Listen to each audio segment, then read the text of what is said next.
শেখ গম্বুজ মসজিদের যে পাথরগুলো, এরা এত ভারী ভারী পাথর, এই পাথরগুলো কোত্থেকে আসলো? এটা পাথর এসছে নাব নদী থেকে, এই মায়ানমার থেকে এটা আসছে। তিনি পাথরগুলোকে হুকুম করেছিলেন যে তুমি একটু আমার বাগেরহাটে চলে আসো, আমি একটা ঘর বানাবো আল্লাহ। কথা বল না। পাহাড়ের পাথর পড়া শুরু করেছে, বঙ্গোপসাগরে ভাসা শুরু করেছে।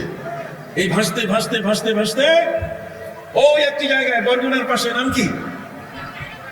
কথা বলেন না। পাথরঘাটা।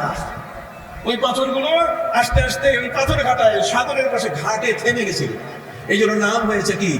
পাথরঘাটা। এটা সাগরের পাথর সেখানে নেমে গেছে, থেমে গিয়েছিল। আর সেই পাথরটা আল্লাহর হুকুমে বাগেরহাট পর্যন্ত পৌঁছে গেল।